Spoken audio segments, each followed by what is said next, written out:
On March 19, 2015, employees stated that Kojima and his staff are now being treated as contracted workers rather than full-time employees.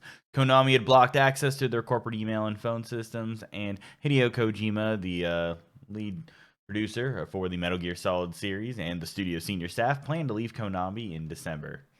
December 16th, 2015, Hideo Kojima, along with his same senior staff, announced that they would be forming Kojima Studios. While forming your own studio is a admirable way to remove your boss's oppressive boot from your game designing neck, you know what's even cooler? Motion Twin.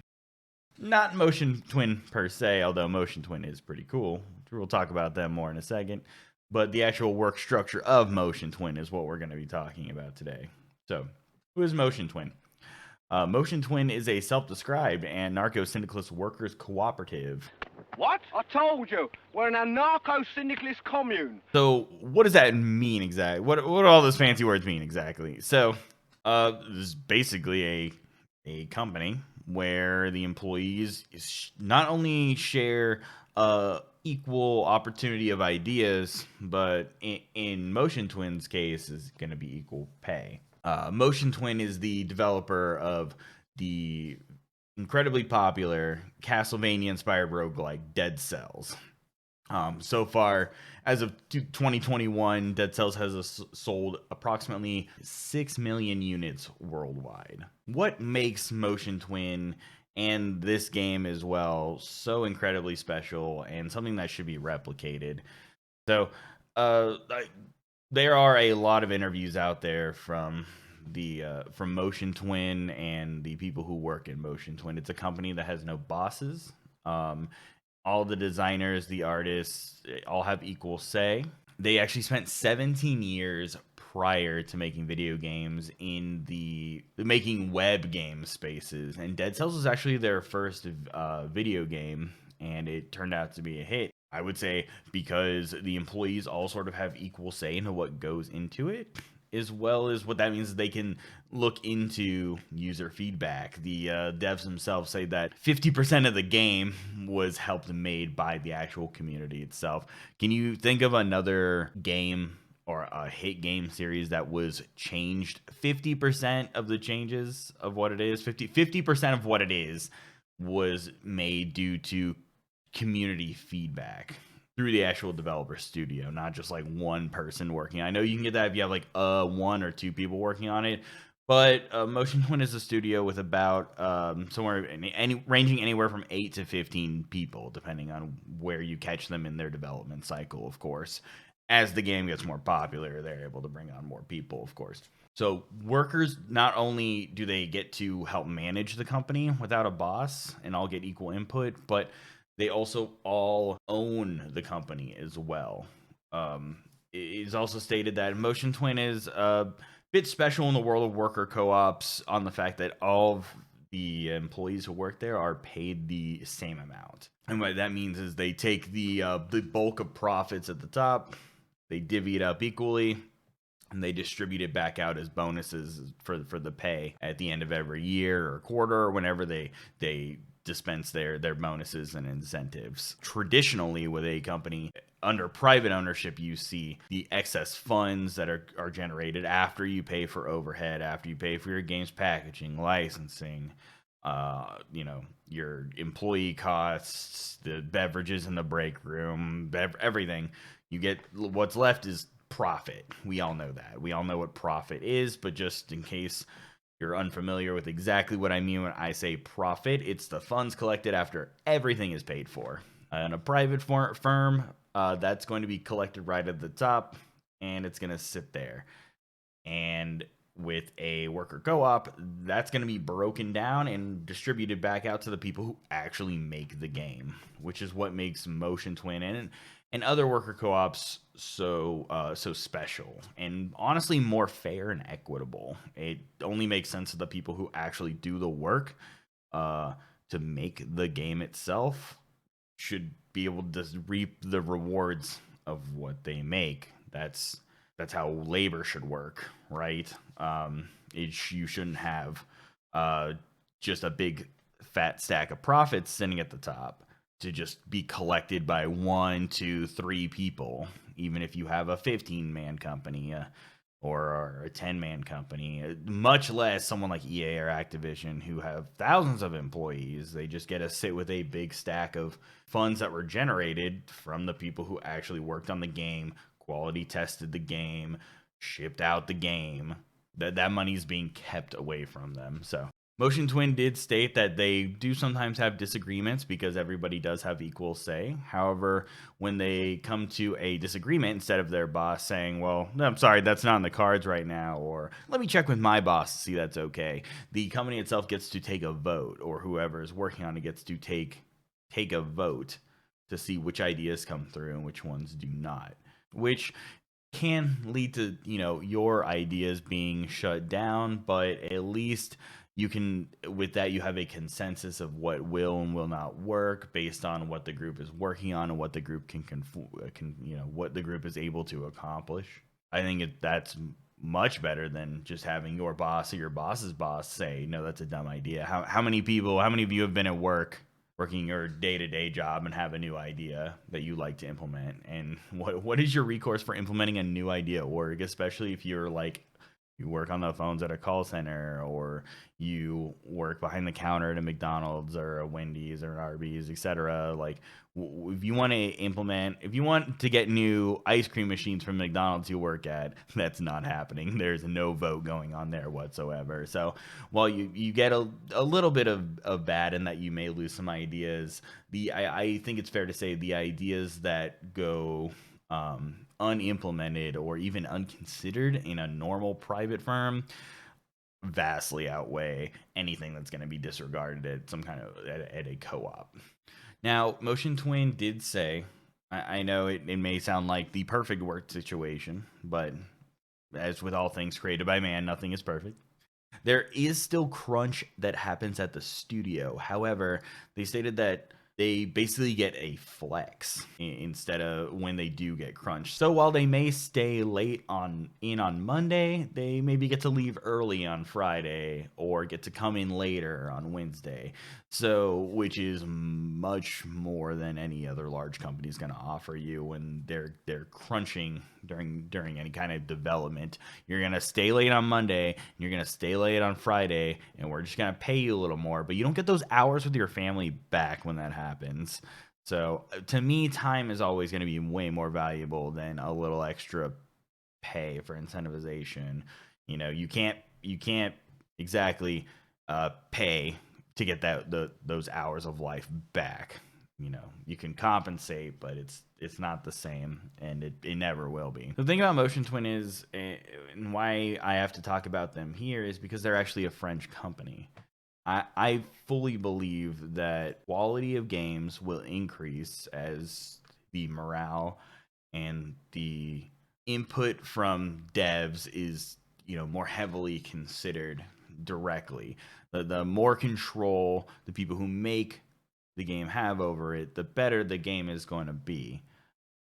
Developers don't want to make loot boxes and NFTs for their games. No developer is out there, for who's working for EA or Ubisoft going like waking up in the morning hyped to make loot box content. It just doesn't happen. People who go to school to learn how to make video games do it because they have a passion for wanting to make quality art. And I think quality art comes from having control over the art you're creating. That's just common sense. That's just how art is made. Now, as far as worker co-ops go, I don't advocate for everybody being paid exactly the same, at least scaling up to a company the size of like EA or Ubisoft. There's, I think, maybe too many people to pay everyone exactly the same. However, there are ways you can scale that up to go after like salary ratios where the top employee doesn't get paid anymore, like within a certain percentage or a certain ratio of the lowest paid employee. The real issue is taking a crack at that profit stack that just sits there and only it just sits there and is dished out to just the people who work at the very top of the company who aren't actually making anything but just directing. or just calling the shots, reading the numbers. It's work that still would need to be done under any corporate structure, but again, you're paying, or you're hoarding the money for the person selling the art rather than the person actually painting the art, programming the art. It doesn't make any sense why you would run art this way. Now, yes, Motion Twin is a French company, and there are almost no examples of these types of businesses, for in the video game sector at least, existing in the United States. The only other worker co-op type programming or like video game developer that actually has made like full platform release games that I could find was the Pixel Pushers Union, who made Tonight We Riot, which is explicitly like a socialist organization and game, designed with that in mind. So it is a true fair structure, but it's a little cheating when you're specifically socialist trying to organize in that manner. Not that that makes the structure any less valid or a great place to look into, but I would love to see more cooperative started in place of something like a Kojima Studios. We could see Kojima Worker Cooperative, but that's sort of where we come in, or you would come in, or as well as the developers. The developers always have to be take the first step, but I think as I've said in previous videos, supporting them to make those steps is literally the very least you can do. The people who make the games, there's a reason every Sonic the Hedgehog game within the last like few years fucking sucks, is because the people who make it or want to make it the way they want to make it aren't able to, or aren't there at the company anymore. So many games actually fall to the wayside because the developers leave. So without supporting them, you're actively killing the games you like. So support them. So support them to make worker co-ops rather than starting their own small productions. And there's, I believe, a second way that can be done as well. See, banking institutions don't like to support worker co-ops because they don't sit with that fat stack of profit at the top that they suck off all the other employees, which means they don't get to pull money out of that pool when they invest in the company. Usually a bank will invest, or an institution or a wealthy donor will invest in them and expect to have part ownership and suck that money off of the top, out of that big pile. With a worker co-op, that money is going back to the people who actually make it. What I propose is the same as you would for a strike fund. People are happy to support and give money to a strike fund for striking. I don't see why they should be denied that for trying to form a worker co-op for the initial funding, especially if it's for the developers you like. Which is why it is also important to support the developers directly, because when they do leave studios like Hideo Kojima, if they can have a name recognition under their belt, much easier to get them funding that they would need to possibly start some kind of worker co-op with them and their peers in their studio, if they choose to leave, to improve and keep games going in a true art direction. Supporting the devs, even non-monetarily, is going to be the easiest and best place to start, and with keeping this sort of model in mind.